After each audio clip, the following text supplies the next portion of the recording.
नमस्ते बच्चों, सबको हिंदी क्लास में स्वागत है। पिछले क्लास में हम मिसाइल मैन अब्दुल कलाम नामक एक पाठ पढ़ के कुछ भाग पढ़ा था। तो आज हमें उसके बाकी भाग पढ़ना चाहिए। तो मैं आपसे कुछ प्रश्न पूछती हूँ, क्या उत्तर बता सकते हो? ചോദിക്കട്ടെ, अब्दुल कलाम का जन्म कब हुआ था और कहाँ हुआ था? അദ്ദേഹം എവിടെയാണ് ജനിച്ചത്? കഴിഞ്ഞ ക്ലാസ്സിൽ പഠിച്ചതാണ്, ഓർമ്മയുണ്ടോ? പറയോ? 15 अक्टूबर 1931 में रामेश्वरम में उनका जन्म हुआ था, है ना? और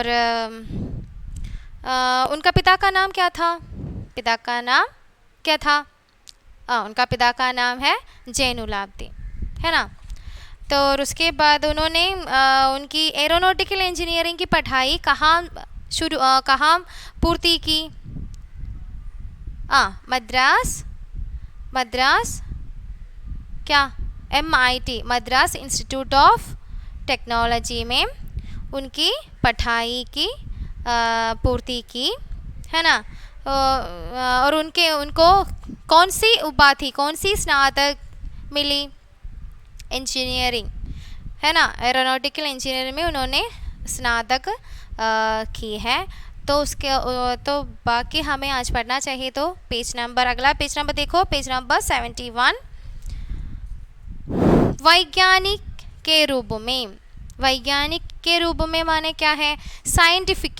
സയൻറ്റിഫിക്കലി അദ്ദേഹം എന്തൊക്കെ നമ്മുടെ ഭാരതത്തിന് വേണ്ടി, നമ്മുടെ രാഷ്ട്രത്തിന് വേണ്ടി ചെയ്തു എന്നുള്ളതാണ് ഇവിടെ പറയുന്നത്. അപ്പോൾ നോക്കാം. Okay, ready? पेज नंबर 71, पहला पैराग्राफ। वैज्ञानिक के रूप में साइंटिफिकली MIT से स्नातक करने के बाद कलाम ने एक वैज्ञानिक और विज्ञान व्यवस्थापक के रूप में 4 दशकों तक रक्षा अनुसंधान एवं विकास संगठन और भारतीय अंतरिक्ष अनुसंधान संगठन को संभाला। वे भारत के नागरिक अंतरिक्ष कार्यक्रम व सैन्य मिसाइल के विकास प्रयासों में भी शामिल रहे। इन्हें बैलिस्टिक मिसाइल और प्रक्षेपण यान प्रौद्योगिकी के विकास कार्य के लिए मिसाइल मैन के रूप में जाना जाता है. ഇവിടെ എന്താ പറയുന്നത്? കുറച്ച് കട്ടി വാക്കുകളൊക്കെയാണ്, പതുക്കെ വായിച്ചാൽ മതി, തെറ്റിക്കാതെ. ഓക്കെ. वैज्ञानिक के रूप में उन्होंने MIT से स्नातक करने के बाद, स्नातक करना माने क्या है? ग्रेजुएट या डिग्री करना. क्या है? स्नातक करना माने ग्रेजुएट. ओके, तो यहाँ देखो स्नातक.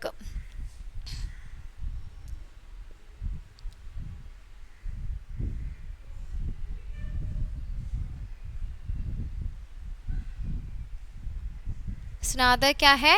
ग्रेजुएट या डिग्री.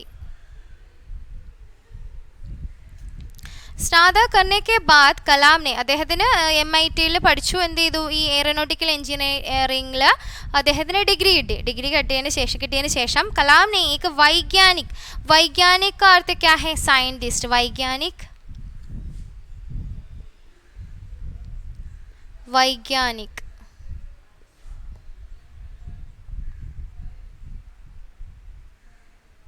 देखो, साइंटिस्ट और विज्ञान व्यवस्थापक माने साइंस एडमिनिस्ट्रेटर. देखो, विज्ञान व्यवस्थापक.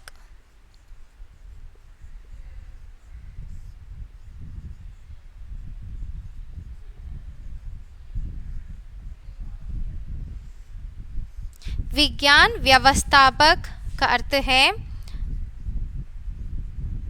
साइंस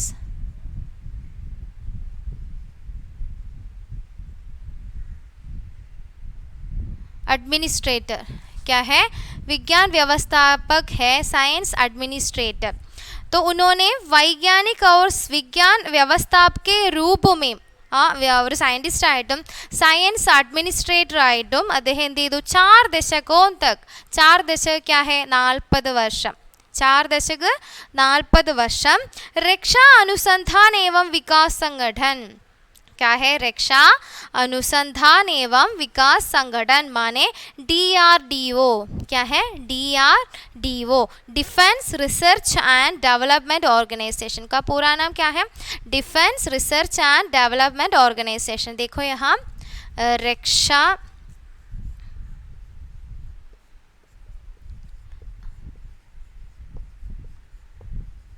अनुसंधान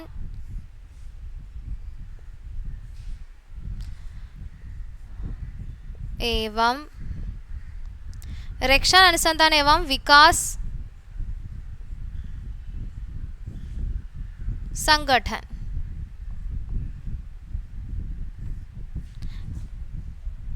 അതിന്റെ ഷോർട്ട് ഫോം ആണ് എന്ത്? DRDO മാനെ क्या है? എന്താ വെച്ചാൽ എന്താണ്? Defence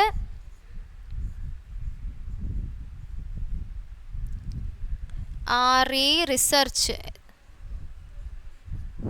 defence research and development organisation.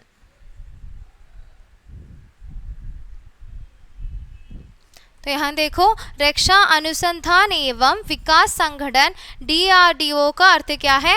उसका पूरा नाम है डिफेंस, डिफेंस और research and development and organisation. Okay, then उसके बाद भारतीय अंतरिक्ष अनुसंधान संगठन, भारतीय अंतरिक्ष अनुसंधान संगठन माने ISRO അതായത് എന്താണ്? Indian space research organisation, Indian space research ഓർഗനൈസേഷനിലും അദ്ദേഹം എന്ത് ചെയ്തു?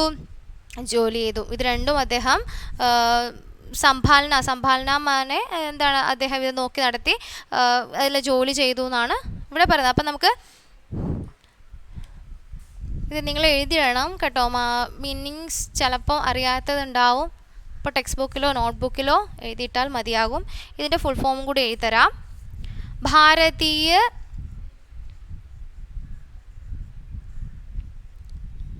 अंतरिक्ष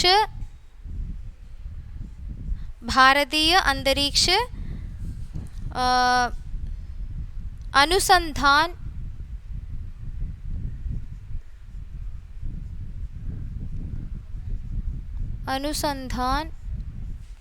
संगठन। देखो इंडियन स्पेस रिसर्च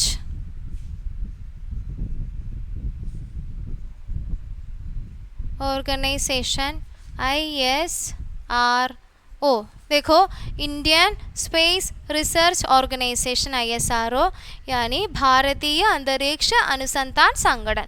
और वैसे भी रक्षा अनुसंधान एवं विकास संगठन माने DRDO, defence research and development organisation. ഇത് എഴുതിയിടുക. ओके, तो ये दोनों किसने संभाला? APJ अब्दुल कलाम ने संभाला। वे भारत के नागरिक अंतरिक्ष कार्यक्रम व सैन्य मिसाइल के विकास प्रयासों में भी शामिल रहे.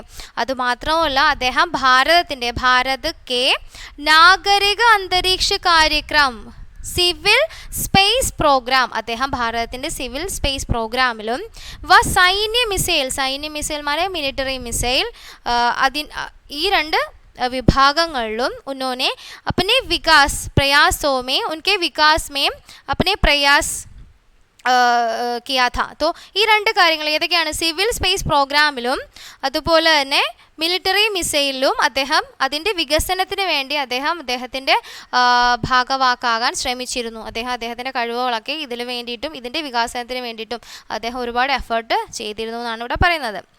इन्हें बैलिस्टिक मिसाइल और प्रक्षेपण यान प्रौद्योगिकी के विकास कार्य के लिए मिसाइल मैन के रूप में जाना जाता है. അതുപോലെ തന്നെ ഇദ്ദേഹം ബാലിസ്റ്റിക് മിസൈൽ മാനെ ബാലിസ്റ്റിക് മിസൈൽ ആണ് और प्रक्षेपण यान प्रौद्योगिकी माने लॉन्च व्हीकल टेक्नोलॉजी. क्या है? प्रक्षेपण माने लॉन्च यान യാൻ മീൻസ് പരിക്രമണം, യാത്ര എന്നുള്ളതാണ്. യാൻ പ്രൗദ്യോഗികി വെഹിക്കിൾ ടെക്നോളജിയിലും, അതായത് ലോഞ്ച് വെഹിക്കിൾ ടെക്നോളജിയിലും അദ്ദേഹം എന്ത് ചെയ്തു? വികാസ് കാര്യവും കേളി, ഇതിൻ്റെ വികസനത്തിന് വേണ്ടിയിട്ടും ഒക്കെ പ്രവർത്തിച്ചത് കൊണ്ട് ഇദ്ദേഹത്തെ മിസൈൽ മാൻ കെ രൂപമേ ജാനാ ജാത്ത ഹെ. അതുകൊണ്ടാണ് ഇദ്ദേഹത്തെ മിസൈൽ മാൻ എന്ന പേരിൽ അദ്ദേഹത്തിന് ആ ഒരു പേര് ലഭിച്ചത്. എങ്ങനെയാണ്? അദ്ദേഹം वैज्ञानिक और विज्ञान व्यवस्था के रूप में 4 दशकों तक अपने काम किया था അല്ലേ. സയൻറ്റിസ്റ്റ് ആയിട്ടും സയൻസ് അഡ്മിനിസ്ട്രേറ്ററുമായിട്ടും 40 വർഷത്തോളം അദ്ദേഹത്തിൻ്റെ ജോലി ചെയ്തു. അതുമാത്രമല്ല DRDO രക്ഷാ അനുസന്ധാൻ ഏവം വികാസ് സംഘടന യാനി ഡിഫൻസ് റിസർച്ച് ആൻഡ് ഡെവലപ്മെൻറ്റ് ഓർഗനൈസേഷനിലും ഭാരതീയ അന്തരീക്ഷ അനുസന്ധാൻ സംഘടന മാനെ ISRO ഇന്ത്യൻ സ്പേസ് റിസർച്ച് ഓർഗനൈസേഷനിലും അദ്ദേഹം ജോലി ചെയ്യുകയും അതുപോലെ തന്നെ ഭാരത് കെ നാഗരിക അന്തരീക്ഷ Karyakram civil space പ്രോഗ്രാമിലും സൈന്യ missile military മിസൈലും അതിൻ്റെയൊക്കെ വികസനത്തിന് വേണ്ടിയിട്ടും അദ്ദേഹം തൻ്റെ എഫേർട്ട് എടുക്കുകയുണ്ടായി. അതിലൊക്കെ അദ്ദേഹം ഭാഗവാക്കായിരുന്നു. അതുമാത്രമല്ല ഇനി ബാലിസ്റ്റിക് മിസൈൽ और പ്രക്ഷേപൺ യാൻ പ്രൗദ്യോഗികി ലോഞ്ച് വെഹിക്കിൾ ടെക്നോളജിയിലും അതിൻ്റെയും വികാസ് കാര്യവും കേളി അതിൻ്റെയും വികസന പ്രവർത്തനങ്ങളിൽ അദ്ദേഹം ചേർന്നിരുന്നു. അതുകൊണ്ടാണ് അദ്ദേഹത്തെ മിസൈൽ മാൻ എന്നുള്ള പേരിൽ ഇപ്പോൾ അറിയപ്പെടുന്നത്. ഓക്കെ, അപ്പോൾ ഇത്രയും മനസ്സിലായല്ലോ. तो उसके बाद अगला देखो देश की प्रगति में योगदान. അതായത് ദേശത്തിൻ്റെ പ്രഗതി മാനെ ക്യാ ഹേ? പുരോഗതി യാ പ്രോഗ്രസ്. ദേശത്തിൻ്റെ പ്രോഗ്രസ്സിൽ അദ്ദേഹത്തിൻ്റെ കോൺട്രിബ്യൂഷൻ, അദ്ദേഹത്തിൻ്റെ യോगदान പങ്ക് എന്താണെന്നുള്ളതാണ് നമ്മളിനി നോക്കാൻ പോകുന്നത്. देश की प्रगति में योगदान क्या है? देश की प्रगति में योगदान. देखो, डॉक्टर अब्दुल कलाम को प्रोजेक्ट डायरेक्टर के रूप में भारत का पहला स्वदेशी उपग्रह SLV तृतीय मिसाइल बनाने का श्रेय हासिल है. जुलाई 1980 में इन्होंने रोहिणी उपग्रह को पृथ्वी की कक्षा के निकट स्थापित किया. इसके अलावा पोखरण में दूसरी बार न्यूक्लियर विस्फोट परमाणु ऊर्जा के साथ मिलाकर किया और भारत ने परमाणु हथियार के निर्माण की क्षमता प्राप्त करने में सफलता हासिल की. അപ്പോൾ ഇവിടെ പറഞ്ഞ അദ്ദേഹം നമ്മുടെ ദേശത്തിന് വേണ്ടി എന്തൊക്കെ പങ്ക് ചെയ്തിട്ടുണ്ട്, അല്ലെങ്കിൽ നമുക്ക് എന്തൊക്കെ പുരോഗതി ഉണ്ടാക്കി തന്നിട്ടുണ്ടെന്നുള്ളതാണ് നോക്കാം. ഡോക്ടർ അബ്ദുൽ കലാം കോ പ്രൊജക്ട് ഡയറക്ടർ के रूप में भारत का पहले स्वदेशी उपग्रह SLV तृतीय मिसाइल बनाने का श्रेय हासिल ही. എന്നുവെച്ചാൽ എന്താണ്? നമ്മുടെ ഡോക്ടർ അബ്ദുൽ കലാമിന് പ്രൊജക്റ്റ് ഡയറക്ടറേറ്റർ എന്നുള്ള ഒരു പദവി അദ്ദേഹത്തിന് ലഭിക്കുകയുണ്ടായി. പ്രൊജക്റ്റ് ഡയറക്ടർ എന്നുള്ള ആ പദവിയിൽ ഇരുന്നു കൊണ്ട് അദ്ദേഹത്തിന് ഭാരതത്തിൻ്റെ ആദ്യത്തെ സാറ്റലൈറ്റ് ഉപഗ്രഹ का अर्थ है क्या है? देखो, उपग्रह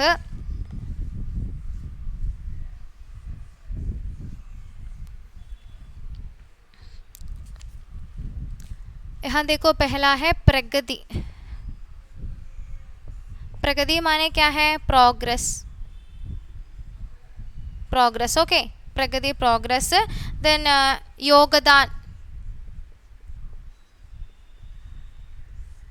योगदान है कंट्रीब्यूशन.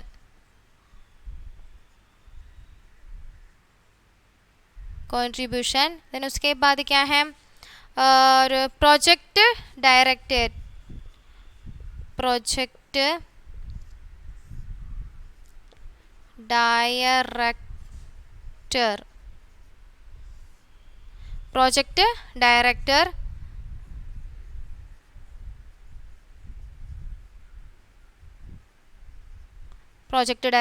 देन उसके बाद क्या है?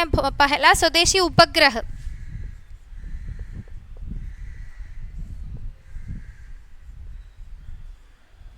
ഉപഗ്രഹം മാനെ സാറ്റലൈറ്റ്. അപ്പോൾ ഉപഗ്രഹം എന്താണ്? സാറ്റലൈറ്റ്. അപ്പോൾ ആദ്യത്തെ ഭാരതത്തിൻ്റെ സ്വന്തമായിട്ടുണ്ടാക്കുന്ന സാറ്റലൈറ്റ് SLV തൃതീയ ഏതാണ് സാറ്റലൈറ്റ്? എൻ്റെ പേരാണ് SLV തൃതീയ.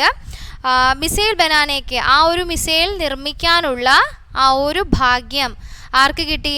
നമ്മുടെ അബ്ദുൽ കലാമിന് കിട്ടി എന്നാണ് ഇവിടെ പറയുന്നത് കേട്ടോ. ശ്രേയ മാനെ ക്രെഡിറ്റ്. ക്യാ ഹേ ശ്രേയ യാ യശ്? देखो, श्रेय का अगला एक और अर्थ है यश. ഇത് അതിൻ്റെ ഹിന്ദി അനദർ വേർഡാണ്. माने क्रेडिट. देन उसके बाद क्या है? हासिल करना क्या है? प्राप्त करना എന്നുള്ള മീനിങ് ആണ്. हासिल करना यहाँ नीचे देखो, प्राप्त करना देखा, हासिल करना प्राप्त करना, ലഭിക്കുക. और उसका अंग्रेजी मीनिंग है obtain. क्या है? obtain. जुलाई 1980 में इन्होंने रोहिणी उपग्रह को पृथ्वी की कक्षा के निकट स्थापित किया. 1980 ജൂലൈയിൽ രോഹിണി ഉപഗ്രഹത്തെ പൃഥ്വിൻ്റെ, നമ്മുടെ ഭൂമിയുടെ എന്താണ് അടുത്തായിട്ട്, ഭൂമിയുടെ ഓർബിറ്റിന് അടുത്തായിട്ട് സ്ഥാപിക്കാൻ അദ്ദേഹത്തിന് കഴിഞ്ഞു. इसके अलावा पोखरान में यहाँ देखो पोखरण എന്നാണ് എഴുതിയിട്ടുള്ളത്, पोखरण नहीं पोखरान. पोखरान നിങ്ങൾ കേട്ടിട്ടുണ്ടാവും അല്ലേ? इसके अलावा पोखरान में दूसरी बार ന്യൂക്ലിയർ വിസ്ഫോടനം. പൊക്രാനിൻ്റെ പ്രത്യേകത എന്താണ്? ആദ്യം ഒരു തവണ അവിടെ ഒരു ന്യൂക്ലിയർ വിസ്ഫോടനം ഉണ്ടായതാണ്. അപ്പോൾ അവിടെ വീണ്ടും എന്ത് ചെയ്തു? इसके अलावा पोखरान में दूसरी बार രണ്ടാമത്തെ തവണ ന്യൂക്ലിയർ വിസ്ഫോട് പരമാണു ഊർജ के साथ ന്യൂക്ലിയർ വിസ്ഫോടനം നടത്തി. എന്തിൻ്റെ സഹായത്തോടു കൂടി? परमाणु ऊर्जा के साथ. परमाणु ऊर्जा माने न्यूक्लियर एनर्जी. परमाणु ऊर्जा, यहाँ देखो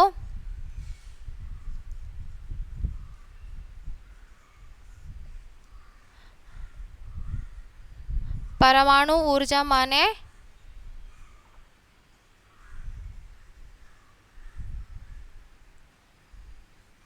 न्यूक्लियर एनर्जी. परमाणु ऊर्जा क्या है? Nuclear energy. അപ്പോൾ ന്യൂക്ലിയർ എനർജിയോട് സഹായത്തോടു കൂടി പൊക്രാനിൽ രണ്ടാമത്തെ തവണ ന്യൂക്ലിയർ വിസ്ഫോടനം നടത്തുകയുണ്ടായി. और भारत ने परमाणु हथियार के निर्माण की क्षमता प्राप्त करने में सफलता हासिल की. അതുമാത്രമല്ല, അപ്പോൾ പൊക്രാനിൽ രണ്ടാമത്തെ തവണ ന്യൂക്ലിയർ എനർജി വെച്ചിട്ട്, പരമാണു ഊർജ്ജം വെച്ചിട്ട് ന്യൂക്ലിയർ സ്ഫോടനം നടത്തിയപ്പോൾ നമുക്ക് എന്ത് കിട്ടി? നമുക്ക് നമ്മുടെ ഭാരതത്തിന് परमाणु हथियार माने न्यूक्लियर वेपन. न्यूक्लियर वेपन നിർമ്മിക്കാനുള്ള यहाँ देखो निर्माण का अर्थ है कंस्ट्रक्शन. അത് നിർമ്മിക്കാനുള്ള क्षमता का अर्थ है एबिलिटी. അതിനുള്ള കഴിവ് കൂടി ആർക്ക് കിട്ടി? നമ്മുടെ ഭാരതത്തിന് ഉണ്ടായി. അപ്പോൾ അദ്ദേഹം മുന്നിൽ നിന്നുകൊണ്ടാണ് ഈ ഒരു ന്യൂക്ലിയർ വിസ്ഫോടനം ഉണ്ടാക്കുകയും നമുക്കൊരു ന്യൂക്ലിയർ എന്താണ് വെപ്പൺ നമ്മുടെ കൈവശം, ഇന്ത്യയുടെ കൈവശം ന്യൂക്ലിയർ വെപ്പൺ ഉണ്ടാകുന്ന ഒരു രീതിയിലേക്ക് മാറ്റങ്ങൾ വരുത്തിയത് ആരാണ്? APJ അബ്ദുൽ കലാമാണ്. അപ്പോൾ ഇതൊക്കെയാണ് അദ്ദേഹം നമ്മുടെ ഭാരതത്തിന് തന്നിട്ടുള്ള എന്താണ് പങ്ക്. അദ്ദേഹം നമ്മുടെ ഇന്ത്യക്ക് വേണ്ടിയിട്ട് അദ്ദേഹം ചെയ്തിട്ടുള്ള സയൻറ്റിസ്റ്റ്, അല്ലെങ്കിൽ ഒരു എന്താണ് സയൻസ് അഡ്മിനിസ്ട്രേറ്റർ എന്ന നിലയിൽ അദ്ദേഹം, അല്ലെങ്കിൽ ഒരു പ്രൊജക്ട് ഡയറക്ടർ എന്നുള്ള നിലയിൽ അദ്ദേഹം നമ്മുടെ ഭാരതത്തിന് ചെയ്തിട്ടുള്ള കാര്യങ്ങളാണ് ഇതൊക്കെ. എന്തൊക്കെയാണ് ചെയ്തത്? ഡോക്ടർ അബ്ദുൽ കലാം को प्रोजेक्ट डायरेक्टर के रूप में भारत का पहला स्वदेशी उपग्रह सेल्वी तृतीय मिസൈൽ बनाने का श्रेय हासिल की. ആദ്യമായിട്ട് ഭാരതത്തിൽ നിന്ന് ഒരു മിസൈൽ ഉണ്ടാക്കാനുള്ള പെർമിഷൻ, അല്ലെങ്കിൽ ആ ഒരു എന്താണ് ഒരു അനുഗ്രഹം ആർക്കാണ് കിട്ടിയത്? നമ്മുടെ APJ അബ്ദുൽ കലാമിനാണ് അത് കിട്ടിയത്. അതുപോലെ 1980 അദ്ദേഹം രോഹിണി ഉപഗ്രഹത്തിനെ എന്ത് ചെയ്തു? പൃഥ്വി, നമ്മുടെ ഭൂമിയുടെ ഓർബിറ്റിൽ സ്ഥാപിക്കാനുള്ള, ഭൂമിയുടെ അടുത്തായിട്ട് തന്നെ സ്ഥാപിക്കാനുള്ള ഒരു അദ്ദേഹം അത് ചെയ്തത് അദ്ദേഹമാണ്. इसके अलावा पोखरान में दूसरी बार ന്യൂക്ലിയർ വിസ്ഫോട് परमाणु ऊर्जा के साथ मिलाकर किया. അതുപോലെ തന്നെ രണ്ടാമത്തെ തവണ പൊക്രാനിൽ ന്യൂക്ലിയർ വിസ്ഫോടനം ന്യൂക്ലിയർ എനർജിയോട് സഹായത്തോടു കൂടി ചെയ്തത് അദ്ദേഹമാണ്. അതുപോലെ തന്നെ ഭാരതിനെ परमाणु हथियार के निर्माण की क्षमता, അത് നമ്മുടെ ഭാരതത്തിനും ന്യൂക്ലിയർ വെപ്പൺ ഉണ്ട് എന്നുള്ളത്, അല്ലെങ്കിൽ അതിൻ്റെ നിർമ്മാണത്തിലേക്ക് വഴിത്തിരിവായതും ആര് കാരണമാണ്? APJ അബ്ദുൽ കലാം കാരണമാണ്. അപ്പോൾ അദ്ദേഹം നമ്മുടെ ഭാരതത്തിന് വേണ്ടി എന്തൊക്കെ ചെയ്തു എന്നുള്ളത് ഇതിൽ നിന്ന് തന്നെ നമുക്ക് മനസ്സിലാക്കാം അല്ലേ? എന്ത് തന്നെ ആയാലും നമ്മൾ അതിനെ എന്ത് ചെയ്യുക? നല്ല രീതിയിൽ ഉപയോഗിക്കുകയാണെങ്കിൽ അത് നമുക്ക് നന്മയിലേക്ക് തന്നെ കൊണ്ടുപോകും അല്ലേ? അപ്പോൾ ഇത്രയും നന്നായിട്ട് വായിക്കാൻ എന്തെങ്കിലും ഡൗട്ട് ഉണ്ടെങ്കിൽ ചോദിക്കുക. तो बाकी हम अगले क्लास में पढ़ेंगे. धन्यवाद.